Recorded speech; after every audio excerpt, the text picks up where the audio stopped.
இந்த அவசர உலகத்துல நம்ம வந்து அவசர அவசரமா வேலை செஞ்சுட்டு, அவசர அவசரமா வேலைக்கு போகணும். அதனால பார்த்தீங்கன்னா, குழந்தைகளுக்கு ஹெல்த்தியான டிஷ்ஷே நம்ம தரமாட்டோம். வேணா ரெடிமேடாவே வாங்கி குடுத்துருவோம். ஸ்நாக்ஸ்க்கு அதிகமா கடையில வாங்கி குடுப்போம். வீட்ல செய்றதுக்கு நமக்கு நேரமே இருக்காது. ஆனா இந்த டிஷ் பார்த்தீங்கன்னா, வெறும் 10 நிமிஷத்துல நம்ம வந்து ரெடி பண்ணிடலாம். 10லேருந்து 15 நிமிஷம் தான் ஆகும். ஆனா இதுக்கு வந்து பார்த்தீங்கன்னா, நீங்க நைட்டே அத வந்து ஊற வைக்கணும். ஊற வச்சு எடுத்தா ரொம்பவே ஈஸியா இருக்கும். ரெடிமேட் மாவ விட நம்ம வீட்ல ரெடி பண்ற நேச்சுரல் ஃபுட்டா நமக்கு குழந்தைகளுக்கு ரொம்பவே ஹெல்த்தியா இருக்கும். அந்த மாரி தான் நான் ராகி வாங்கி அத வந்து 1/2 கிளாஸ் நீங்க ஊற வச்சீங்கன்னா போதும். கிட்டத்தட்ட 4 பேர் குடிக்கிற அளவுக்கு நம்ம வந்து ராகி கூழ் ரெடி பண்ணிறலாம்.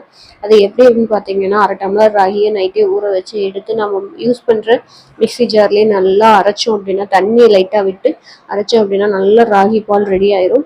ராகி பால் ரெடி ஆனோனே நமக்கு வந்துட்டு ஒரு 1/2 சொம்பு தண்ணி ஊத்தி நல்லா கொதிக்க விடணும். டீ தூள் போடுற அளவுக்கு நம்ம கொதிக்க விடணும். கொதிக்க விட்டதுக்கு அப்புறமா அந்த ராகி கூழ எடுத்து தண்ணிய நல்லா கரைச்சு வச்சுக்கணும். கெட்டியா தான் நம்ம அரைப்போம். தண்ணிய நல்லா கரைச்சு வச்சு, நம்ம அந்த கொதிக்கிற தண்ணீர ஊத்தி கிளறிக்கிட்டே இருக்கணும். கிளறிக்கிட்டே கெட்டியாகும்போது நம்ம வந்து தண்ணி ஊற்றி அதை வந்து நல்லா லிக்விட் ஆகிட்டே இருக்கணும். அப்பதான் வந்து பார்த்தீங்கன்னா ராகி வேகறதுக்கு டைம் எடுக்கும். நம்ம கிளறாம விட்டுட்டோம்னா கட்டி கட்டியாக விழுந்து அது ராகி வந்து கரெக்டாக வேகாது. அதனால பார்த்தீங்கன்னா தொடர்ந்து ஒரு நிமிஷம் 2 நிமிஷத்துக்கு வந்து பார்த்தீங்கன்னா நல்லா கலக்கிட்டே இருக்கணும். தண்ணி விட்டு மிக்ஸ் பண்ணிகிட்டே இருந்தோம்னா தான் நல்லா வேகும். அதுக்கப்புறம் ஒரு பதம் வரும். அதை வந்து எடுத்து ஊற்றி பார்த்தோம்னா நமக்கு தெரியும் நல்லா பதம் வர்றது.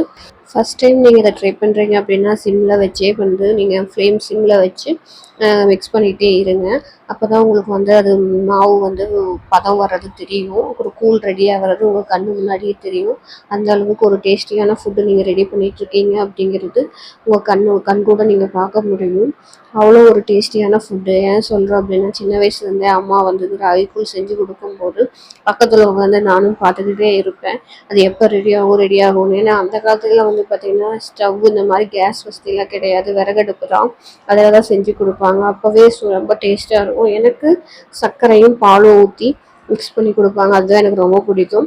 ஒரு ஸ்டேஜுக்கு மேலே வந்து பார்த்திங்கன்னா உப்பு போட்டு தயிர் கலந்து குடிக்கிறது எனக்கு கொஞ்சம் ரொம்ப பிடிக்க ஆரம்பிச்சிருச்சு. ஆனால் குட்டீஸ் வந்து பார்த்திங்கன்னா சர்க்கரை போட்டு பால் ஊற்றி தான் கேட்பாங்க. பால் வந்து நீங்கள் வந்து வேக வச்ச பால் தான் ஊற்றணும். பச்சை பால் ஊற்றக்கூடாது. இப்போ பார்த்தீங்கன்னா கூழ் ரெடி ஆயிடுச்சு. பால் மாதிரி பொங்கி வரதை நீங்களே பார்க்கலாம். இதோட டிஷ்ஷு வந்து ரெடி ஆயிடுச்சு. இதை எடுத்து ஆற வச்சு உங்களுக்கு எந்த மாதிரி பிடிக்குதோ, உப்பு போட்டு குடிச்சா எனக்கு பிடிக்கும் அப்படின்னா உப்பு போட்டு ட்ரை பண்ணி பாருங்கள். இல்லை சர்க்கரையும் பாலும் ஊற்றி நான் ட்ரை பண்ணி பார்க்குறேன் அப்படின்னா ட்ரை பண்ணி பாருங்கள். ரொம்பவே டேஸ்டியான ஃபுட்டும் கூட. நீங்கள் ட்ரை பண்ணி பார்த்து எப்படி இருந்ததுன்னு சொல்லுங்கள். கண்டிப்பாக ட்ரை பண்ணி பாருங்கள். குழந்தைக்கு ரொம்பவே ஹெல்த்தியான ஒரு ஃபுட்டும் கூட. ஏன்னா 6 மாத குழந்தையிலேருந்து எல்லாத்துக்குமே இதை ட்ரை பண்ணலாம்.